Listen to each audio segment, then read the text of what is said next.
All right, welcome to Lecture 3 in EDD 939, Module 4.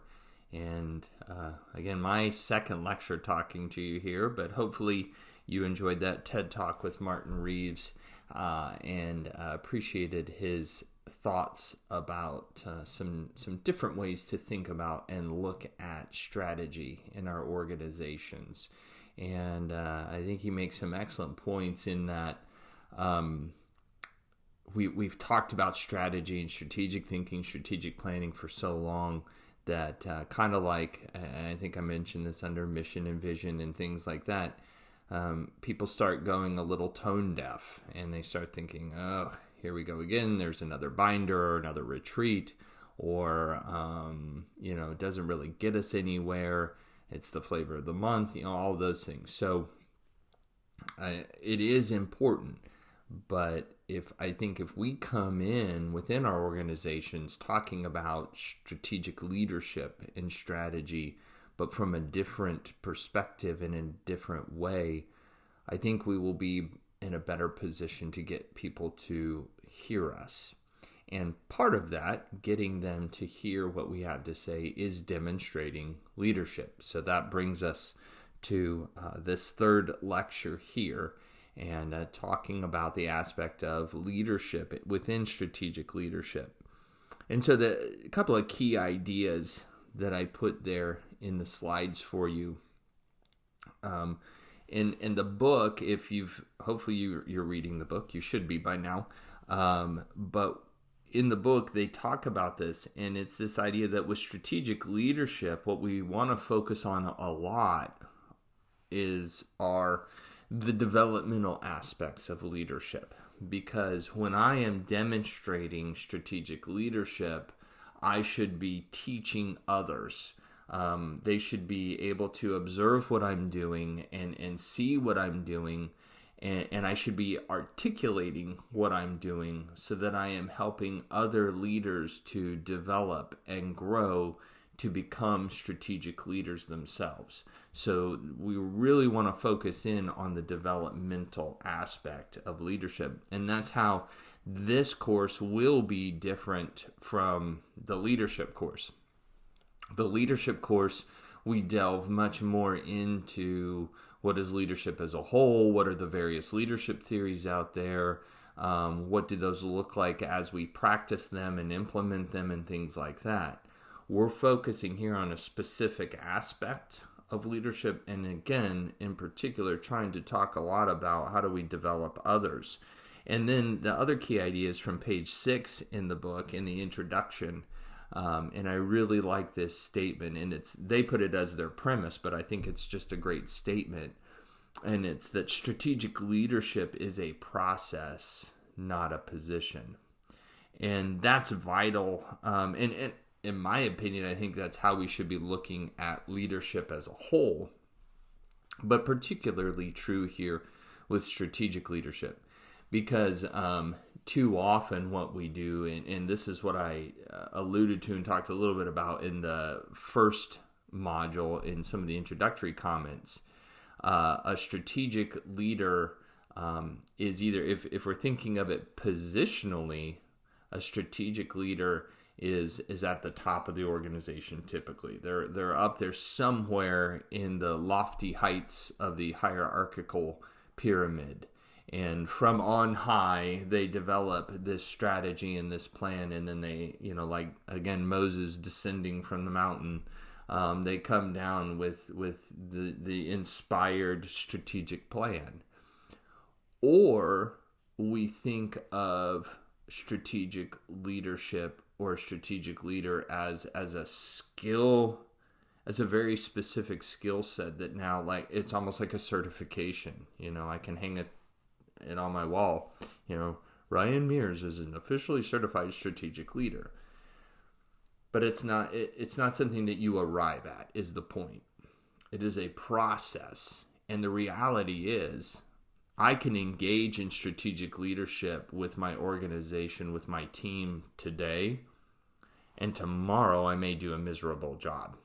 Because as we've already talked about, and as we're going to continue to learn, am I am I practicing these skills? Am I implementing these tactics to engage in strategic leadership? So, and developing others. And so it's a process, not a position.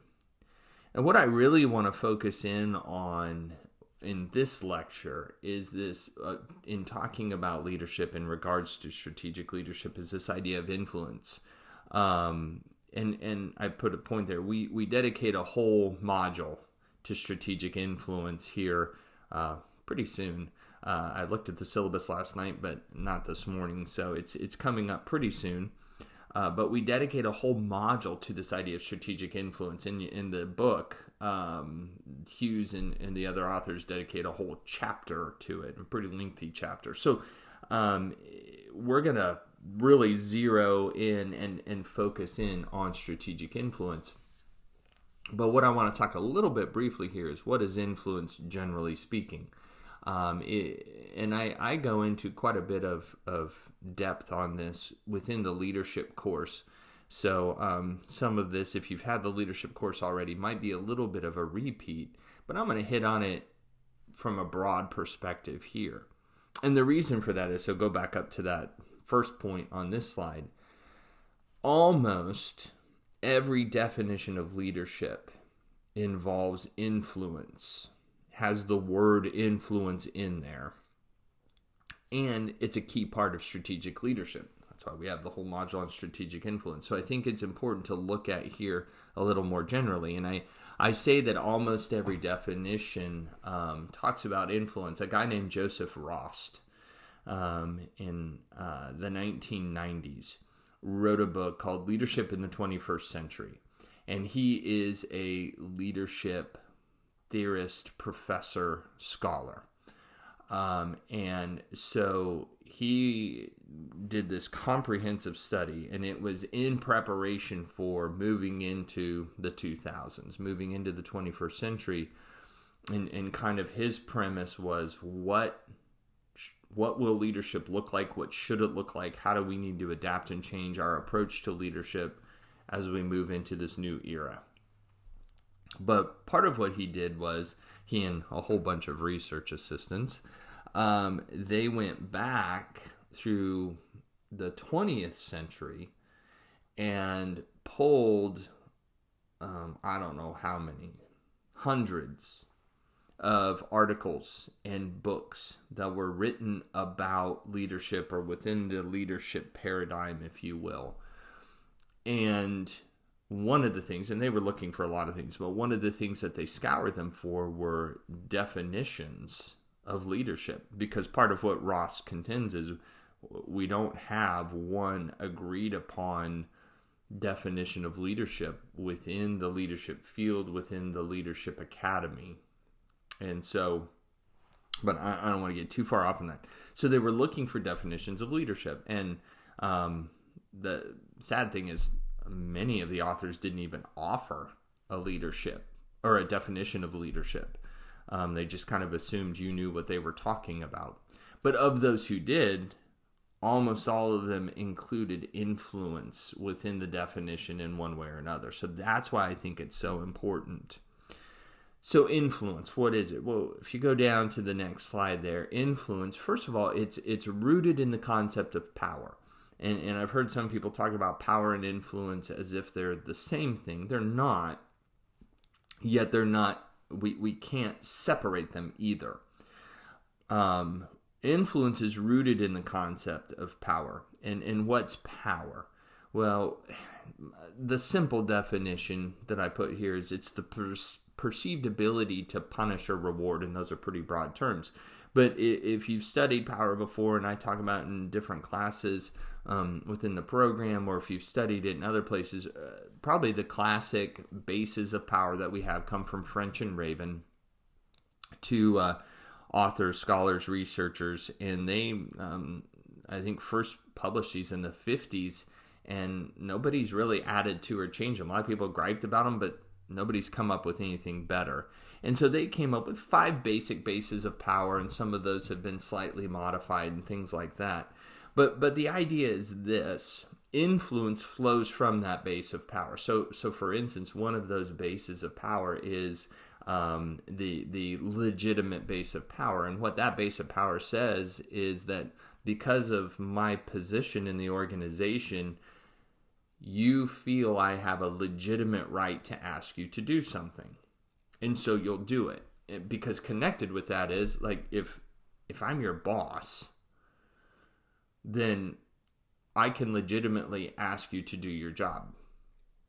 And if you don't do your job, I have the perceived ability to punish or reward you. And I always say perceived ability because that's the tricky thing about bases of power. I may not.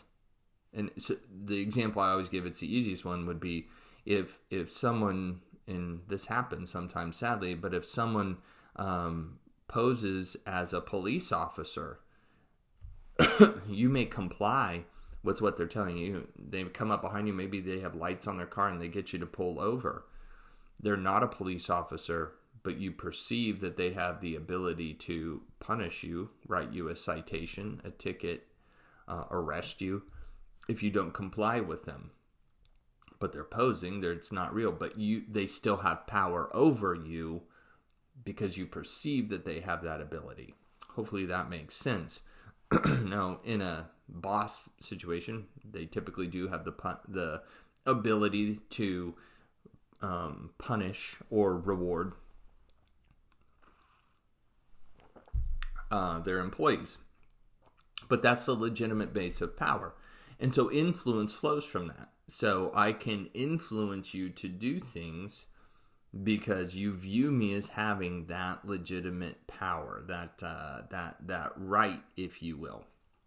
And so you have the coercive base of power, you have the reward base of power, you have the legitimate base of power, you have the expert base of power. And I didn't say anything about coercive and reward because hopefully those make sense. I mentioned the legitimate expert.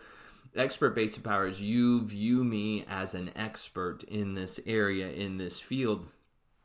And so you will comply with what I suggest you do, encourage you do, or tell you to do. The example I give on this one is if we went out together into the wilderness and we brought along a wilderness guide who they're not our boss. Excuse me. They're not our supervisor. They have no, in another context, and I'll come back to that in a minute, we wouldn't necessarily listen to this person, but they're a wilderness survival expert. And so if they tell us to do certain things within that context of being out in the wilderness with backpacks on, we're going to comply with them because their base of power is expert. And you say, but how's that reward or punish? Well, I think surviving is a reward, don't you? Excuse me. So that's the idea. Now, and then that's where we get to with the bases of power. Often, not always, but often they are limited to a context, right? Now, expert is a little more personal because that's who you are. Reward, coercive, and legitimate are very much rooted in a position. So we call those positional power. Expert, and then the last one is referent. Those are both personal power. Referent means because I respect you, and I want to be part of your group, so to speak, then I will listen to what you have to say, and you can influence me on decisions. An example of that, I believe, would be if you, as I do, I still consult my parents on big decisions. Why? Because I value their opinion. Now, they have no authority over me. I'm my own family. We're independent. But if I have a big decision to make, I will call up my mom and my dad and we will talk. And I'm looking for insight from them. And I have a couple of other people in my life who are the same way. Why? Because they're wise people and I respect them. But they don't have formal power over me. My parents can no longer ground me. right? Or take away things. But I respect them so they can influence me. They have power over me. And I want to make sure I point something out. I probably should have said this earlier. Too often, I think when I use that term, typically more with younger people, they really rub against that idea of, what do you mean they have power over me? I don't like that idea. We all have power over each other in varying ways, right? But it's come to be like this bad thing. Like if someone has power over you, they're oppressing you or punishing you or something like that. And obviously that's a negative aspect of it. But we all have power over each other. I have power over my wife. My wife has power over me. That's part of having a committed relationship, right? So don't view that in a negative. It's not. It can be. People abuse it. That's the abuse of power.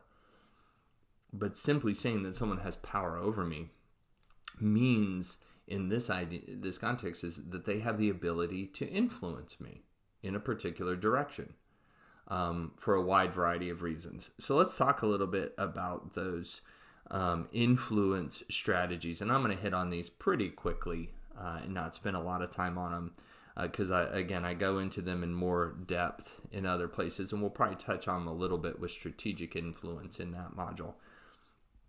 But rational persuasion, this is the one that most of us use when we're trying to influence people.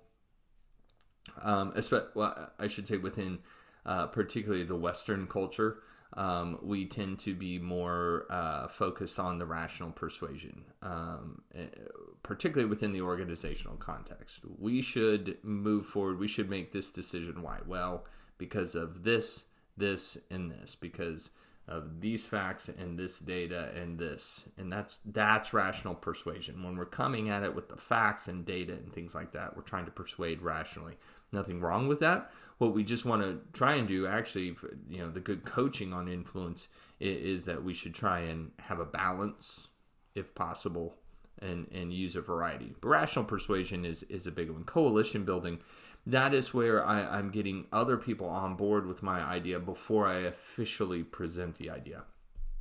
And so, I'm going to one of my peers within the organization and just saying, hey, I need to pitch this idea today, and I know your opinion is highly valued. Can I share my ideas with you and see, help me refine it a little bit or give me your thoughts? And I'm getting them on board with me, not in a subversive way. I'm very honest and open about what I'm doing, but I want them to be able to speak up, and sometimes helping them have the information ahead of time will help with that.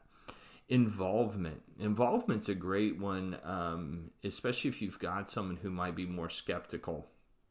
And so that's where I'm really actually getting them involved in the process early on so that then they're more favorable towards it. And again, some of this, the way I'm saying it in an overly simple way, sounds conniving or deceptive. That's manipulation. I'm not talking about being deceptive. I'm talking about being open and honest and actually wanting their involvement. So, an example of that, when I was at State Farm, sometimes we would need to we would want to implement a new process. Well, I mentioned, I think in this class, we had our Leadership Academy, and we were seeking to change the way we approached leadership. When we piloted that leadership program workshops, we invited intentionally some people. We referred to them as our skeptical friends because they were people who were very, in a good way, not resistant to change so much as skeptical, saying, is this just another flavor of the month? Is this going to come and go? Why are you doing this? And so we got them involved because we actually wanted their insight, because we had some other people there who I would call development junkies. I mean, and it was like anything we brought to them, they'd be like, this is great. They're nice to have around and they can give you good insight too. But sometimes you need those people who are more skeptical to be like, what about this? What about this? This didn't work for me. And so we really wanted their input. And I'm emphasizing that because I don't want this to sound like we just got them there so they felt like part of it and then we ignored what they said. We took their input, and that's a key part of it. But then they were involved. So then what do? They go out to their peers and they say, hey, this is a good program.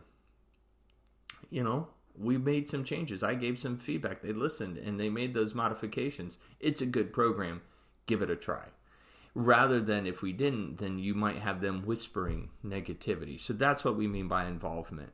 Acts of impact, these are just, sometimes you can influence someone in a more dramatic way, if you will, and kind of, bring out those things. I'm getting a glare off of something, and I don't know what it is.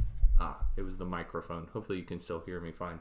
I'm trying to stay out of the sun as I wrap this one up. But acts of impact, that's just doing something a little more dramatic, and sometimes it may be telling a story or something like that, having a big celebration, big kickoff event. Bargaining, it's kind of quid pro quo. Hey, if you support me in this, I'll support you in this. That one can feel kind of slimy if we're not careful with that one for sure. Empowerment, I'm influencing people because I'm helping them, or I'm encouraging them to have the power to make decisions and things like that. And then coercion. Sometimes we need it. I wrinkle my face. I don't like it. But at the same time, if someone, an influence strategy is, if my employee is consistently late every single day, and this has gone on and we've talked to them, at some point an influence strategy with that employee might be, listen, if you don't start coming to work on time and we see a consistent pattern in that, we're going to have to talk about because we've had you on performance plan, we've done all this. So the next option is separation. And I don't want to go there. You don't want to go there. So you need to start arriving on time, right? That's not a fun conversation. I don't like going there, but sometimes you have to from an influence standpoint. So leadership development, I just want to hit on this quickly in these last two slides. Again, this is a key part for strategic leadership, and we're going to be talking a lot about it.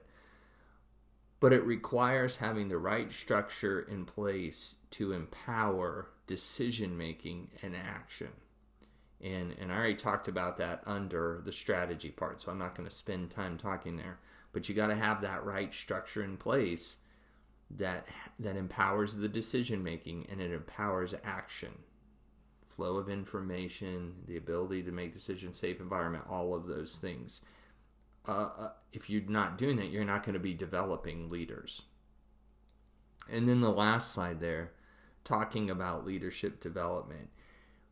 I want you to keep in front of you that as we are going through the strategic leadership process, and remember it's a process, not a position, so as we're engaging in this process, we need to develop other leaders. And in order to do that, three things have to be there.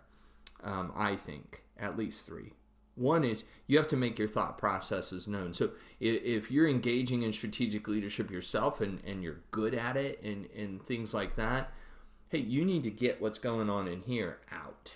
And I've talked to a lot of leaders about that where they're very good at what they do. And they say, people keep asking me, but I don't know. And so sometimes my coaching with them was to help them figure out how to articulate what goes on in their mind. What do you see when you look at this? How did you know to make that decision? And so making your thought processes known, and even though it doesn't have to be a formal written scholarly document, it can be fumbling. Well, I kind of think about this, but that's how you develop other leaders, because they're probably a bit able to think that same way. They just need to know what it is. Secondly, is having a coaching mindset. And remember, a coaching mindset is asking a lot of open-ended questions and getting other people to think. That's what I mean by a coaching mindset, rather than a telling mindset. A telling mindset is you need to do this. That's not coaching. Coaching is me asking a lot of open-ended questions. Have you thought about this? What about this? Because I've expressed how I think through a problem, and now I'm getting them to think through it as well. And then the final part with leadership development key aspect is giving space for failure. And I talked about this already under strategy and things, but we need to let people fail. It's okay. It's not the end of the world. And again, there's those big monumental decisions that I probably want to be careful about letting them fail too much with those. But there are times where we all need to skin up our knees. We all need to see that we can fall down and get back up, and it's okay. Now, and by the way, when I say give them space for failure, I'm not talking about let them trip and fall and then point at them and laugh and go, ha, ha, ha, I hope you learned your lesson. We pick them up, we dust them off, and we say, all right, let's talk about what went wrong. That's coaching as well. That's having that coaching mindset.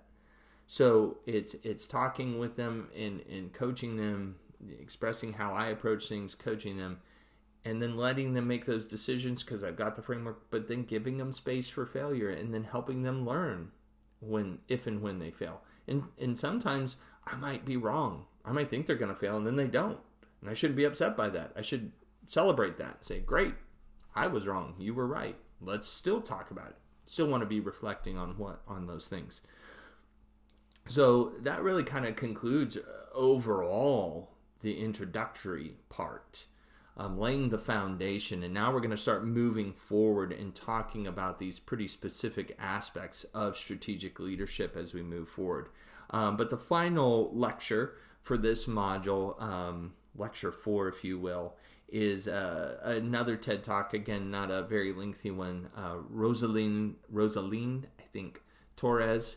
And she talks about leadership development and some things she learned. She was part of leadership development programs and kind of got disenchanted with those. And so she talks about some things she learned about leadership development. So she's not talking about strategic leadership, but I think there's some great stuff that she has to say about leadership development in her talk. So hopefully you enjoyed that, and then we will see you here, back here in Module 5.